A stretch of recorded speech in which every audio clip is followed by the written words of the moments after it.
This segment is brought to you by the Northwest Community Credit Union. Today I'm here with... Hi, I'm Cassandra. I'm an intern at Northwest Community Credit Union. I'm Martin. I'm a sophomore, and I'm an intern at Northwest Community Credit Union. That's great. So I have a few questions for you. What is a credit union, and what does a credit union offer? So a credit union is basically like any other financial institution, such as a bank. We offer services such as savings and checkings accounts, but we also offer competitive rates on a wide range of services such as, student loans, auto loans, or personal loans. The Northwest Community Credit Union is a non-for-profit institution.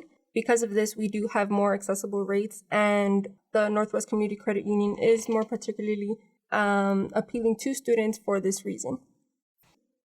My next question is, what is financial literacy, and why does it matter? So financial literacy is about having knowledge of various financial aspects and then applying that knowledge to your own personal situation to help you make the best decisions possible for your financial well-being. Another part to consider about financial literacy is the resources that are available to you and how to best use them. So for me, I really enjoyed using our financial literacy modules from our website from the credit union, NWCCU.com. On our homepage, we have a part there that says Get Financially Fit, which brings you right to the modules, and they have been extremely helpful for me. I learned a lot, in a very short amount of time, and they cover a wide range of details, things from basic budgeting all the way to home ownership and retirement. And financial literacy matters because it's something that affects everyone. It doesn't matter what you study in college, what you do for a job, or where you live. It's something that it's going to affect you directly, and everyone should have at least some kind of working knowledge of it.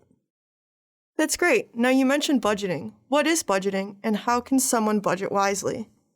So budgeting is being able to allocate funds appropriately depending on your own expenses and your income. So a great way to budget is to first analyze how much money you have coming in versus how much money you have coming out. A good way to do this is to list out everything you spend money on and compare it to how much money you're actually making. Budgeting can help you allocate funds appropriately. That way you don't find yourself overspending or having too much money left over that could be otherwise invested or used on other things to generate even more money. A quick rule that we like to tell students about is the 50-30-20 rule. This means that whatever money you have coming in, 50% of your money will be used on expenses, 30% of your money will be used on whatever you'd like to spend it on, and 20% would be used to save or invest. So to recap, 50% on what you need, 30% on what you want, and 20% for your future.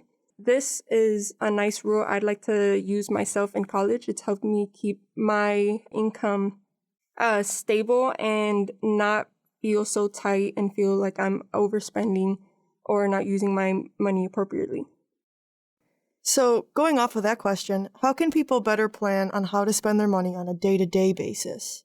Like Cassandra mentioned, a really nice practice is to list out everything that you're buying and figure out from that, what's really essential and what can you maybe cut back on or maybe even cut out altogether.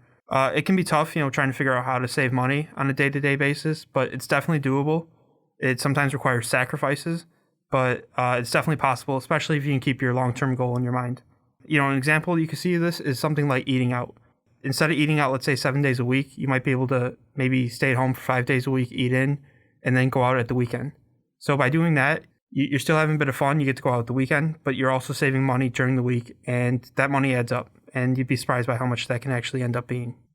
So with everything going on now, how can people stay safe when facing all the security and scam threats that exist? Yeah, that's definitely tough, especially these days, with everything being online. Mm-hmm. But, it's just really important to be a smart consumer. That's bottom line. But you have to be careful when you're spending your money, but you also have to be careful when you're sending out your information. So you don't just want to click on random pop-ups that you see on your phone. You also want to be really careful when you see links coming to your phone, whether they're from someone that you know or from someone that you don't, especially with someone that you don't. And you just want to be, awfully careful, read things through the businesses that you're buying from, see if they're legitimate. You can look them up, you can look up reviews, and you also, it's just about, it changes, basis to basis, but it's just about being extra careful. Follow your gut too. If your gut tells you something's wrong, it probably is. Don't follow through. Very true, very true. Now, with the holidays coming up, how can people budget during the holidays, and how can they budget on a limited income? I actually started budgeting 2 years ago for Christmas because I'm part of a big family. So very quickly, I had to figure out a way to be able to buy 7 gifts for my immediate family while not overspending or going over my budget. So something that has worked for me personally is to see how much money I can put aside and to start early.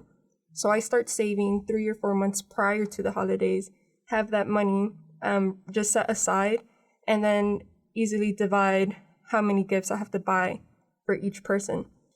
If working with those numbers isn't pleasing, another thing that anybody can easily do on a limited budget is to look for cheaper alternatives.